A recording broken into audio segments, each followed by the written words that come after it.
Hello, this is the Watchdog, and welcome back to Fun with Watches. If watches weren't fun, you'd only need one. Today we're going to review the Seakoss S8441.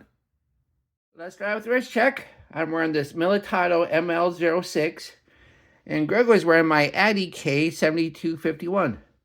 Grego asked Boba Fett if there was going to be a turf war with Senator Pelly's Jedi Godfather now that he is on Tatooine. Boba said no. Turns out all he did was open a chain of pizza restaurants. Let's take a look at the watch. Comes in this plastic case. I love these plastic cases. I wish more watches came in these cases. They're just perfect. And here is the watch. Doesn't that look nice? It looks a lot like a Panerai, and that's the point, of course. Let me get the hands out of the way. And let me get this GMT hand out of the way. But there it is. Looks like a Panerai, but doesn't have that big old crown guard.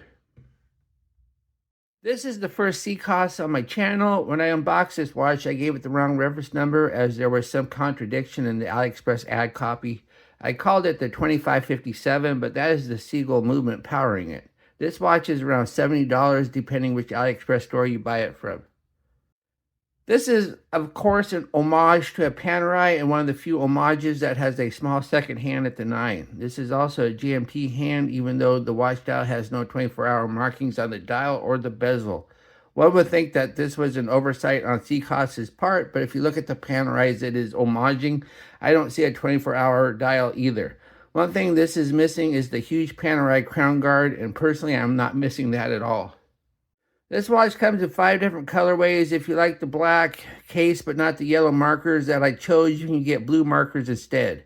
If you'd rather have a steel colored case, you can get a black, blue, or white dial. There's only a strap option and no bracelet. This is a big watch. So the dimensions are 43 millimeters if you measure at the bezel, but 46 millimeters if you measure at the case. 53.8 millimeters lug to lug. And it's 18.6 millimeters thick if you include the dome crystal. Has a 24 millimeter lug width, which tapers down to 22 at the buckle, and weighs 162 grams on the supply silicone strap. So this is basically probably the heaviest watch I've ever had on a strap. It weighs more than most watches do on a bracelet. Then we have the bezel. The bezel's smooth, nothing on it. And then we have the dial. The dial is a flat black with no sunburst effect. And it's a sandwich dial. So the 12, 6, 9 and all the baton indices are cutouts. And then it says Seakoss GMT up top. And then it says automatic 100 meters, 333 feet on the bottom. Then we have the hands. The hands are fence post, minute, and hour hand. And then we have this second hand. And then we have a arrow tip GMT hand. And as you can see, once again, there is no 24-hour scale for the GMT hand. So you're going to have to take the regular time and double it. Then we have a date at the 3. And the date wheel is color matched. That's kind of rare for a sub $100 AliExpress watch, so that's kind of nice.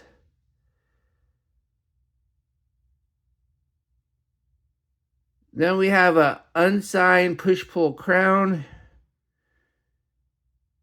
And then we have the dome sapphire crystal, and as you can see, there's quite a bit of reflection, so I don't think there's any AR coating. And then we have the case. The case is a brushed coated stainless steel, and it's huge, really big case, but it is nicely shaped, so it wears nice and flat on the wrist, but it's a chunky monkey. But once again, if you're going for the Panerai look, it's about what you can expect, and it does have the 24 millimeter lug width. Then we have the case back. It's a display case back. And of course, the case back is not sapphire. What would be the point? Then it says Sapphire Automatic 10 ATM water resistant. Then it says 8441, which is the model number. Then it says all stainless steel. Then underneath the case back is the Seagull 2557 movement. This is a 30 joule movement that hand winds, hacks, and has a, what is it? Let's see, can I spin it in one direction? No, it looks like it's a bidirectional rotor. And I haven't put it on the Timegrapher yet, so let's go ahead and see how it does. Oh yeah, let's go over the GMT hand first. Okay, when you put the crown in this position, the GMT hand jumps in hour increments. So it's a jumping GMT hour hand, which is rare. Usually on movements in this price range, it's a smooth sweeping GMT hand. So a jumping GMT hand is just so much easier to set. But the one thing about a jumping GMT hand, though, is you have to worry about alignment issues where you don't have to with the other movements. And if you look at here, it looks like the hand's just barely out of alignment. Then, of course, if you go the other direction, you change the date. So anyway, let's go ahead and put it on the Timegrapher and see how it's doing. Here's the watch on the Timegrapher, and as you can see, it's running 4 to 5 seconds slow, which isn't bad at all. Unfortunately, though, it's slow and not fast. When you have a hacking movement, it's always preferable to be fast instead of slow, because when time drifts enough and you need to set it, all you have to do is hack the watch and wait for time to catch up. But since this is a slow watch, you're going to actually have to move the hands. Looks like we have very healthy amplitude and a little bit of beat error. The strap is a 24mm silicone strap. It's thick, it's sturdy, but it has that slick silicone feel to it. Has 2 keepers and they're both floating. There's no little nibs to keep one of the keepers in place. The buckle is signed though and nice. It's a pretty good buckle considering. The strap is okay, but it's not wonderful. And personally, I think if I was going to keep this watch, I'd put it on a better strap. Maybe a sailcloth strap or something like that.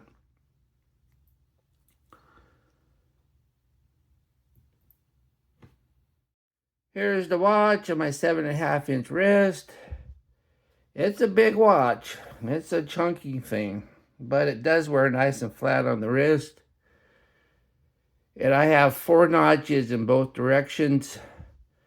So you can wear it 8.5 and you can wear it 6.5. Although I don't know if you'd want to wear it 6.5, because I can just barely pull it off. And it is top heavy because there's not much weight to the strap and there's a ton of weight in the watch head. Here we are in the Lume room. This is my first Seakoss, so I really didn't know what to expect. This is a $70 watch, so it doesn't have the sub $20 watch excuse. As we speed up the time, we see the sandwich dial indices fade almost immediately. The hands are much better, and even the small second hand has a decent amount of lume. It is the hands that matter, and these hands are pretty good, but I wouldn't call it excellent. What I like about this watch? Well, it has a small second hand at the 9, like a real Panerai, and that's kind of rare for the Panerai homage world. Has a jumping GMT hand that's easy to set, and the hand lume's pretty good. What are my gripes and groans? Really big and chunky and super top heavy. The sandwich dial index lume is a joke. There's quite a bit of reflection on this dome sapphire crystal, and there's no 24-hour scale for the GMT hand. Do I recommend this watch? Sure. If you want a Panerai homage, then this one really nails it. It has everything you want except for that horrible Panerai crown guard. Well, thank you for watching my review of the Seakoss 8441. GMT, and I will be back with an unboxing or another review. Be sure to like and subscribe to my channel. And if you like this watch, be sure to use my affiliate link and I'll get a small commission. Bye.